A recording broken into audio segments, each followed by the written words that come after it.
Lost money buying President Trump's cryptocurrency. As you probably have heard, President Trump raked in $636 million in just 1 year, last year, from his family's cryptocurrency business. And that is $636 million is just the money he made from the crypto business, which he oversees the regulation of. The total amount he made last year, including all the products and commemorative coins and phones and other businesses that he profits from, was more than $2 billion just last year. What's interesting about the crypto windfall is that in 2021, he wanted no part of cryptocurrency.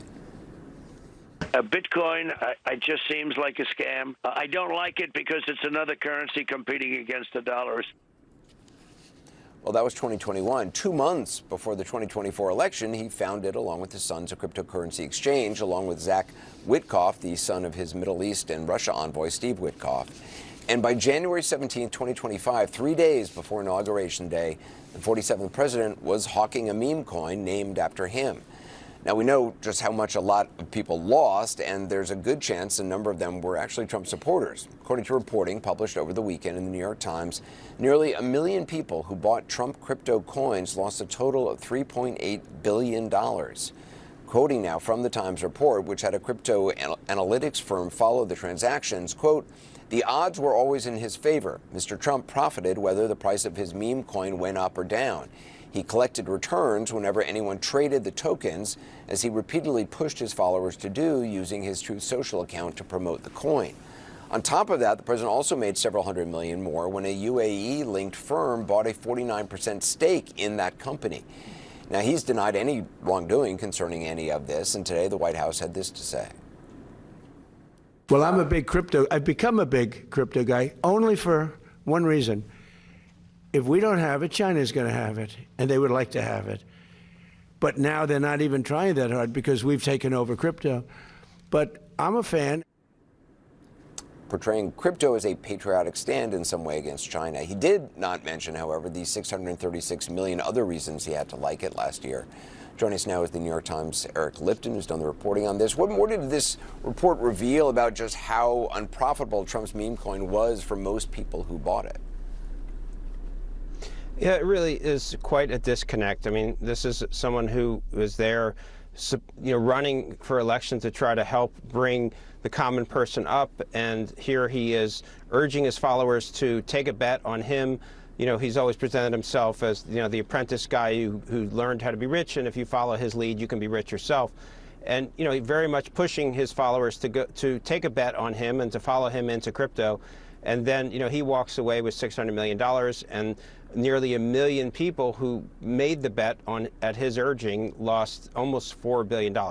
It really is a pretty incredible expression of the disconnect that's playing out through his crypto game. There was a small minority of folks who did profit from it. Were they people, sort of more sophisticated traders? Who were they? Do we know? Yeah, so, what happened was that as soon as that meme coin was pitched by him, it was January 17th, the night, 3 nights before his inauguration, there was a crypto ball in D.C., and he was, and a lot of his supporters were there. And so as soon as that went on sale, people who knew that it was going to rise in value, they pumped up the price. It went from worth 18 cents to nearly $72 within quickly. And people who in the first few hours bought in and then sold it, they're the ones that made money. And then all of the the MAGA people who are supporters of Trump came in, and they became like exit liquidity is the term that they use in the industry, exit liquidity. They were the way that the people who were cashing in could make their money, because there were these, basically, unfortunate bad investments that were being made, and the people who were the insiders who had moved quickly were profiting at the expense of his supporters who were a little more slow. Yeah, I mean, he had that dinner at which, the top buyers could come, and it did, as you said, it jacked up the price, and then as soon as that kind of just left, the whole thing kind of went down again. We played the clip of the president today declaring himself a big crypto guy. He says the only reason he embraced crypto was to stay competitive with China. Do you buy that? It doesn't make any sense. I mean, China has actually moved to try to ban crypto, although there's a lot of crypto trading that comes out of China. I mean, he himself, he said even today when he was at the White House that one of the reasons that he did it is he saw a constituency. you know, crypto is a little bit like vaping. You know, he's grabbed onto the vaping movement because he sees a constituency of voters who are a bit disaffected with the American mainstream, you know, economic system, and so this was a constituency, and also was an easy way for insiders to make money. So I think his sons grabbed onto it as a way to make money. He saw it as a voting constituency that he could perhaps bring with him, and both of those things ended up working well for his family at least. Yeah, Eric Lipton, I appreciate it. The reporting as always. Thank you. Joining me now is Connecticut Democratic Senator Richard Blumenthal. He sits on the Judiciary and Homeland Security Committees. Senator, do the fact that nearly 1 million investors lost a total of $3.8 billion, does that raise any concerns to you about regulation? Because, I mean, the president essentially has gone from saying he doesn't like crypto to taking regulations off of crypto. That is an absolutely key point, Anderson, because not only did he profit after he personally pitched this scheme, he went on Truth Social and he said, join my very special Trump community. But then he engaged in conduct that, if this were a security, would be a classic bait and switch or pump and dump. But he personally exempted crypto from the normal financial service regulations that would apply to securities. And he also disbanded the National Cryptocurrency Enforcement Task Force. So he engaged in this profiteering, the presidency for profit, self-reverence and self-enrichment to himself and his family in staggering terms. And there's also a national security point here, because you mentioned that the Emiratis invested in World Liberty Financial, his venture. They invested $500 million for a 49% stake. And then, magically, Trump approved a $1.4 billion military sale and 15,000 advanced chip sale to the Emiratis. So there's really a pay-to-play here that undermines the national security. He gave them access to chips, which they hadn't had previously. They had no access to it, and there were a lot of national security experts who were aghast that they would be provided with these kinds of chips that were enough to create a data center that in turn posed a national security threat. And it also emphasizes, going back to your first question, you know, cryptocurrency has been rife with human trafficking, money laundering, all kinds of problems that call for greater oversight and more transparency. The allegations, the new allegation against Graham Plattner in Maine, what do you think he should do? These allegations are serious, they're credible, they're unacceptable. This survivor ought to be recognized for the tremendous courage that she showed in coming forward. She should never have had to endure this kind of assault on her. The Maine Democratic Party has called for him to withdraw. I agree. I'm not a voter in Maine, but I won't support Graham Plattner going forward. You think he should withdraw from the race? The Maine Democratic Party says he should withdraw. I'm not a Maine voter, but I agree with them. He should withdraw. What do you hope happens in Maine? I mean, is there another candidate you see there, or do you follow it? There are other candidates. I'm not prepared at this point to endorse any one of them. I think the important point here is to recognize the severity, the credibility of this survivor who has bravely come forward. And we ought to recognize that there are countless other survivors who have shown the same courage, and others who ought to be really elevated and supported in this kind of frankness and candor. Senator Richard Blumenthal, I appreciate it. Thank you very much.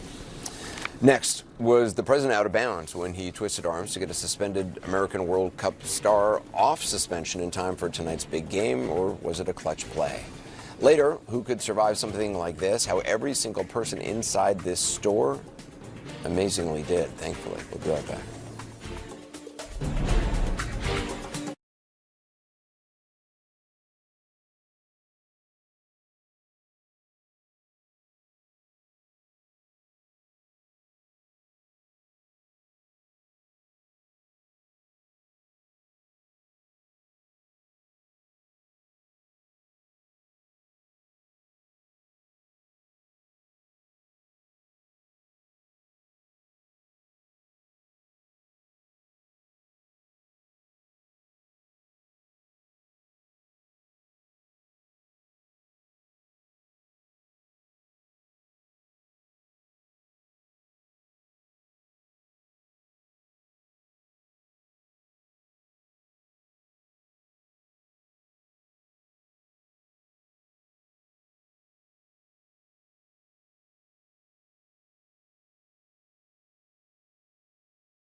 It was the foul and red card seen around the world. Tonight, though, the American soccer star who was shown that red card and given a one-game suspension is playing the game he was supposed to sit out against Belgium. The U.S. striker Folarin Balogun's red card suspension reversed, and Belgium's appeal of the decision denied after FIFA's president got a phone call from the President of the United States, who took credit for that today and more. Yes, I asked for a review by FIFA. I spoke to a man who's highly respected, and by the way, whose level of respect has gone up tenfold. And he was good before this started, but you know, he really pushed it in this country. I'm the one that got them to do it. It was not Biden. Biden was asleep. I got him to do it. All I did, I asked for a review because I didn't think it was a foul. And, you know, again, I'm good at this stuff. I didn't think it was a foul. Well, CNN has learned that it wasn't just the president. Commerce Secretary Howard Lutnick and other officials also lobbied FIFA, according to a source familiar with the matter. Global reaction has not been positive. The EU's sports commissioner posting decisions on sporting rules and sporting matters belong to sporting bodies, not politicians. Norway's coach called FIFA's decision a, quote, big mistake. Europe's soccer's governing body said FIFA, quote, crossed a red line. And here was some reaction on British media. And this has left an extraordinarily nasty stench over a World Cup that up to this point was going fantastically well. It is so ugly. It is so reprehensible. It was absolutely out of order for Donald Trump to have made the call to Infantino, and it was absolutely pusillanimous on the part of Infantino to go, oh yes, Donald, let's look at it and we'll try and sort this out. What I'm about to play you made me wonder whether or not we're living in a simulation. Others could not help but point to the president's relationship with FIFA's head, who, you will remember, concocted a special prize for him last year, which he was thrilled about after the Nobel Committee snubbed him. Some underscored the irony of Mr. Trump going to bat for someone he might otherwise be trying to deport. Balogun is able to play for the U.S. thanks to his birthright citizenship, a passage in the Constitution that the president has tried to fight, even taking it to the Supreme Court. Mr. Balogun was raised in the UK but was born in New York to Nigerian parents. His mom, who was visiting at the time, tried to get back to England, tried to fly back when she was 7 months pregnant with him, but the airline refused to let her fly. So she stayed, gave birth, and flew back to London with him weeks later. Alyssa Farr-Griffin is back. Where do you stand on this? A fascinating saga. Okay, so I preface all this to say everything I know about soccer is from Ted Lasso, so I'm a bit of an armchair expert here. It's not, okay, so internationally this is being received very poorly, Badly, as you yes. pointed out. It's not the worst domestic politics, I have to be honest. Like, most Americans are rooting for Team USA.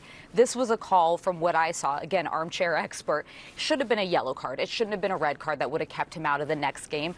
I think a lot of Americans are going to say, we're okay with this kind of Trump corruption. If you're going to, swoop in here and call in some favors with the FIFA president, it's fine. But the part you noted that's just so fascinating is, if for Trump's own policies, he wouldn't be playing on the U.S. team right now because of the desire to overturn birthright citizenship, which narrowly made its way and was upheld by the Supreme Court just last week.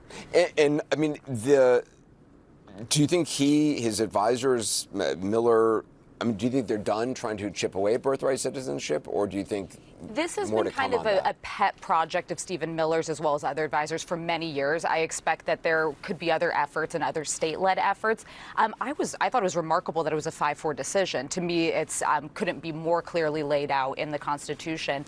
But this saga on FIFA is a bit fascinating too, because one Andrew Giuliani, the son of Rudy Giuliani, is essentially the sports liaison to the White House. And my understanding through reporting is that he flagged this to the president. He said, this is blowing up. People think this was an unfair call. This is a great politics moment for you to step in and get him reinstated. So it shows, Trump does politics very differently than everyone else does, to put it mildly. It is interesting, though, his ability and maybe his people around him, but also just to sense, areas that he can kind of campaign in a way or please people I mean, he wants to sort of have his finger in a lot of different pies. He's the executive producer of America. Yeah, he that's what wants it to is. be tapped He's into what America's talking about, what Yes. Americans care about, and he occasionally picks really smart fights. I think this is at least an 80-20 issue that he would win on in the U.S. Abroad, it's seen very differently. I think we're often seen as bullies right now on the world stage on more important matters like NATO, but this doesn't help either. But at home, it's not bad politics. Yeah. Alyssa Farr-Griffin, thank you very much. Thank you. See, you know a lot more about soccer than we thought. Up next, a scary moment, incredibly scary, caught on video. A roof partially collapses at a New Jersey store, temporarily trapping 2 people, but it's incredible. Everyone got out okay. Details ahead.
We've all seen a lot of sudden storms the last few days on July 3rd and July 4th, of course, but we want to show you some terrifying video from Ocean Township, New Jersey, part of a roof collapsing at a BJ's wholesale club this morning as heavy rain hit the area.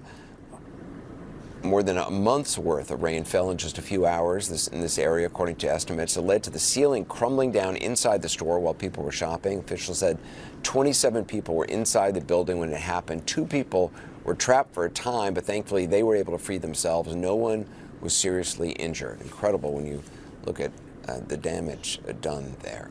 Also, finally tonight, stunning pictures from space. This video of an aurora shimmering in the Earth's atmosphere. It's incredible. It was taken by a European Space Agency astronaut on board the International Space Station. She said it's the most amazing aurora she has seen on her mission.